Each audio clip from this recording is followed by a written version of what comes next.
তুমি তো মাদ্রাসার ছাত্রী, সেই জায়গায় দাঁড়িয়ে রাজ্যের সরকার তো বলছে যে মাদ্রাসায় নাকি জঙ্গি মোল্লা তৈরি হয়, কিভাবে দেখছো তখন বিষয়টাকে? তার উদাহরণ আমি নিজেই। আদার্স স্টেট আমি দেখলাম, ওরা যখন বাড়ি ফিরছিল এয়ারপোর্ট থেকে তাদেরকে পিক আপ করা হয়েছিল তাদের গভর্নমেন্ট থেকে, কিন্তু আমার ক্ষেত্রে সেটা ছিল না, কিছুই ছিল না।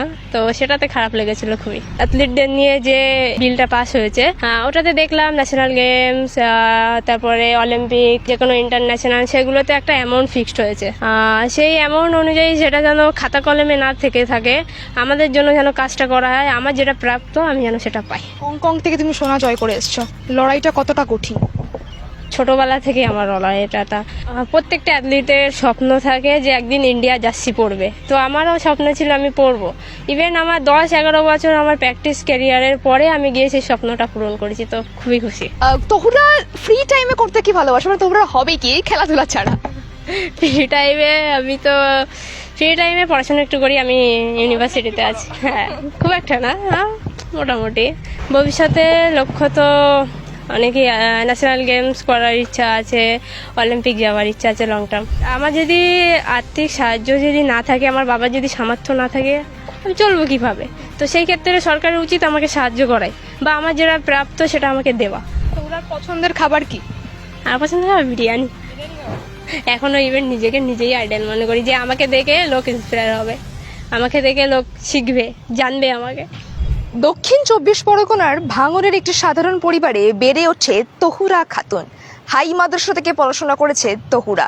ছোটবেলা থেকে খেলাধুলার প্রতি অদম্য আগ্রহ আর নিজের লক্ষ্যকে সামনে রেখে এগিয়ে চলা, আর এই দুই শক্তিকে কাজে লাগিয়েই এগিয়ে চলা জীবনের লক্ষ্যে। আর আজ তারই ফল অনূর্ধ্ব-20 এশিয়ান অ্যাথলেটিক্স চ্যাম্পিয়নে সোনা জিতে আসা। এই জয় শুধুমাত্র তার ভাঙড়ের নয়, এই জয় গোটা দেশের, কারণ ভারতের গর্ব হচ্ছে তহুরা খাতুনের মতো মেয়েরা। জানবো তহুরার সঙ্গে কথা বলে তার আগামীর পথ চলা কি, এবং এই লড়াইটা কতখানি কঠিন ছিল, এবং কিভাবে সেই স্বপ্ন পূরণে সাহায্য করলো তার কোচেরা। কি বলছে তহুরা খাতুন, শুনুন আমাদের সাথে। তুমি তো মাদ্রাসার ছাত্রী, সেই জায়গায় দাঁড়িয়ে রাজ্যের সরকার তো বলছে যে মাদ্রাসায় নাকি জঙ্গি মোল্লা তৈরি হয়, কিভাবে দেখছো তখন বিষয়টাকে? তার উদাহরণ আমি নিজেই। এটা পলিটিক্যাল বিষয়, এটাতে আমি যেতে চাই না। তার উদাহরণ আমি বলেই দিলাম। বাহ, যোগ্য জবাব দিলে তার মানে। একদম। কিছুদিন ধরে দেখলাম যে ইন্দ্রনীল খা ক্রীড়ামন্ত্রীর সাথে তোমার ছবি দেখা গিয়েছে, এবং সেই জায়গায় দাঁড়িয়ে তার সাথে কি কথা হলো, সে তোমাকে কি বললো? ভালো লাগলো, ডেকেছে, অনেকদিন পরেই ডেকেছে আমাকে, যেহেতু আমি খেলে এসেছি। খেলে আসা 13-14 দিন পরে আমাকে ডেকেছে, অনেকটা সময় লেগে গেল, এটাতে আমি একটু হলাম। বাস ঠিক আছে, ডেকেছে, ভালো লেগেছে। আশ্বাস তো দিয়েছে যে পাশে থাকবে, কাজ করবে। এখন জানি না কতদূর কি করবে, আশা দিয়েছে, দেখা যাক। আর আমি একটা কথা বলতে চাই, আমাদের অ্যাথলিট বা পুরো অ্যাথলিটদের নিয়ে যে এটা আমাদের বিলটা পাস হয়েছে, ওটাতে দেখলাম ন্যাশনাল গেমস, তারপরে অলিম্পিক, যে কোনো ইন্টারন্যাশনাল, সেগুলোতে একটা অ্যামাউন্ট ফিক্সড হয়েছে।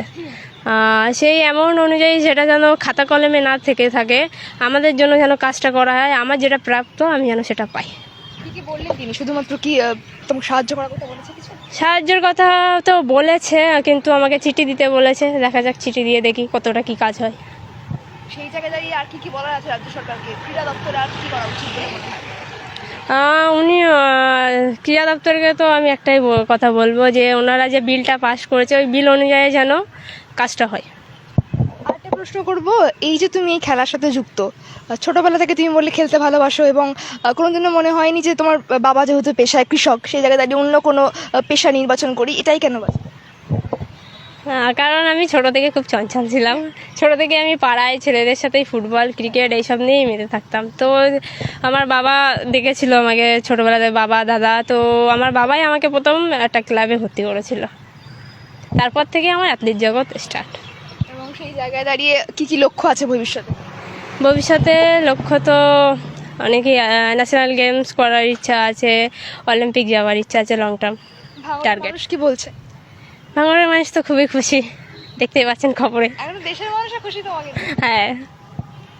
একটা বিষয় বলবো, যে তুমি যখন এয়ারপোর্ট থেকে নেমেছিলে, তুমি একটা অনুশোচনা প্রকাশ করেছো যে আমার কাছে কেউ আসেনি, অন্যান্য স্টেটের কাছে এসেছিল, বিষয়টা কি একটু বলো? অ্যাকচুয়ালি আদার্স স্টেট আমি দেখলাম ওরা যখন বাড়ি ফিরছিল এয়ারপোর্ট থেকে তাদেরকে পিক আপ করা হয়েছিল তাদের গভর্নমেন্ট থেকে, কিন্তু আমার ক্ষেত্রে সেটা ছিল না, কিছুই ছিল না, তো সেটাতে খারাপ লেগেছিল খুবই। এবং দেখলাম যে ভাঙড়ে যখন তুমি গেছিলে তখন তো তোমাকে ফুলের মালা দিয়ে একেবারে নিয়ে আসা হয়েছিল, তখন কি মনে হয়েছিল? ভালো। আচ্ছা, এখন তো তোমাকে ক্রীড়ামন্ত্রী ডেকেছে, নিজে ডেকে ছবি তুলেছে তোমার সাথে, তোমাকে সংবর্ধনা দিয়েছে, তখন কি কোথাও গিয়ে অনুশোচনাটা দূর হয়ে গেছে না, যে না এয়ারপোর্টে যাইনি বলে এখানে তো দিয়েছে আমাকে, কোথাও কি মনে হয়েছে? অতটাও হয়নি, কারণ অনেক দিন পরে আমাকে ডেকেছে। আর আমি চাইবো এটা যেন ফটো ফ্রেমে না বন্দি হয়ে থাকে, আমার জন্য যেন কোনো কাজ করা হয়, আমাকে যেন সাহায্য করা হয়, আর্থিকভাবেও সাহায্য করা হয়, কারণ আদার্স স্টেটে ওরা নামার পরে ওদেরকে ডাকা হয়েছে, তাদেরকে সম্বর্ধনাও দেওয়া হয়েছে, ইভেন আর্থিক সাহায্য করা হয়েছে। তার এই ক্ষেত্রে আমাকে করা হয়নি, আর্থিক কোনো সাহায্য করা হয়নি, আমাকে শুধু অসম্মানিত করা হয়েছে। তো আমি চাইবো আমাকে সাহায্য করুক। হংকং থেকে তুমি সোনা জয় করে এসছো, লড়াইটা কতটা কঠিন?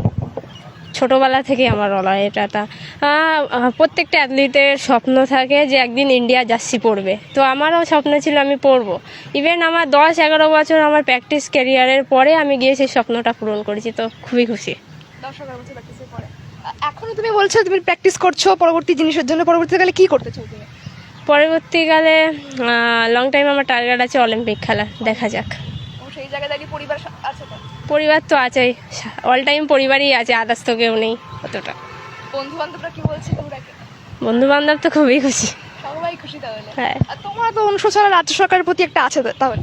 থাকবেই, এটা যদি কোনো কাজ না করে থেকেই যাবে, কারণ আমরা গরিব ঘরের সবাই, অ্যাথলিটরা সবাই গরিব ঘরেরই, তো আমাদের সেই অনুযায়ী আমাদের খরচা অনেক বেশি হয়, সেটা আমার বাবার পক্ষে অ্যাফোর্ড করা সম্ভব হয় না।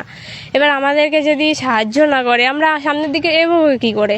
আমাকে যে একটা শুজ দেওয়া হয়েছে, আফার দেওয়া হয়েছে, চকলেট দেওয়া হয়েছে, এটা দিয়ে তো আমার সারা লাইফ চলবে না, বা আমার সারা বছরও চলবে না। আমি যদি এখন খেলতে যাই আমার টাকার প্রয়োজন, সেই টাকা যদি আমার বাবার কাছে না থাকে ধার করে দিতে হবে। আমি একটা স্পাইক কিনলে আমার টাকার প্রয়োজন, আমি একটা শুজ কিনলে আমার টাকার প্রয়োজন, আমি যদি একটা সাপ্লিমেন্ট কিনি সেটাতেও আমার টাকার প্রয়োজন।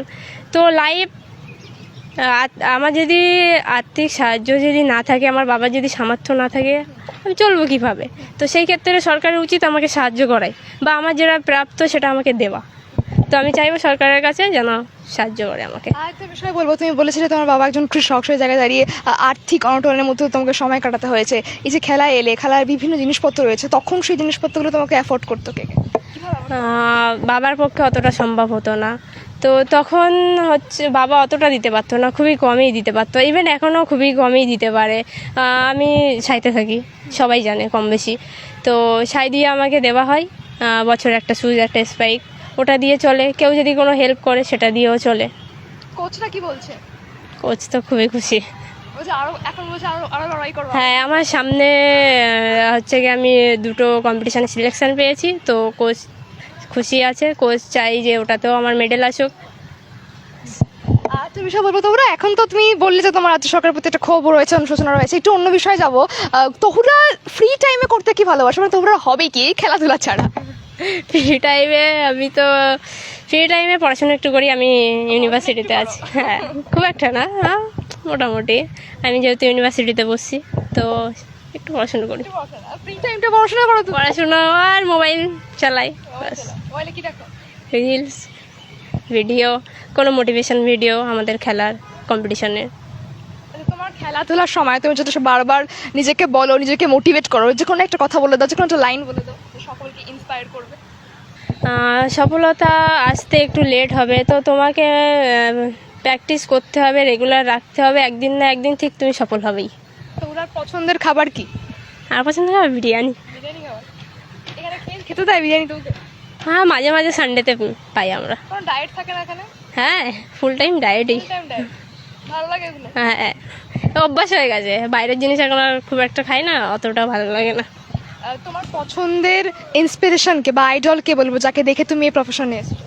আমার তখন তো ছোট ছিলাম, তখন নিজেকে নিজেই আইডল মানতাম, এখনও ইভেন নিজেকে নিজেই আইডল মনে করি, যে আমাকে দেখে লোক ইন্সপায়ার হবে, আমাকে দেখে লোক শিখবে, জানবে আমাকে। মানে এটা তো সত্যি সত্যি পূরণ হচ্ছে না, তোমাকে দেখে এখন লোক ভাববে যে না, তহুরার মতো আমরা হব, তাই তো? হ্যাঁ, একদম বলতে পারে। হ্যাঁ। তোর কোন রং পছন্দ? আমার ব্ল্যাক ভালো লাগে। আর যারা পরবর্তী প্রজন্মে এই পেশাকে বেছে নেবে বা অ্যাথলেটিক্স হবে বলে ভাবছে তাদেরকে কি বলতে চাও? ভালো, অ্যাথলেটিক্সে আসা ভালো, তোমার শরীরচর্চাও থাকবে, মাইন্ড ফ্রেশ থাকবে, তুমি ভালো জায়গায় যেতেও পারবে। ইভেন তুমি যদি ভালোভাবে প্র্যাকটিস করো ভালো জায়গায় পৌঁছাতে পারবে, লক্ষ্য যদি ভালো থাকে ভালো জায়গায় পৌঁছাতে পারবে। শেষ প্রশ্ন করব, আমরা তো মানুষ, আমাদের জীবনে দুঃখ আছে, কষ্ট আসে, তখন তুমি নিজেকে কিভাবে ঠিক করো? খেলাধুলার মাত্র তো থাকতে হয়, আমাদের দুঃখ কষ্ট আসে জীবনে, তখন নিজেকে কিভাবে ঠিক রাখো? হ্যাঁ, আপ ডাউন তো থাকেই, কিন্তু তখন একটাই ভাবি যে এখন ডাউন হচ্ছে, একটা সময় আসবে, আপ তো হবেই।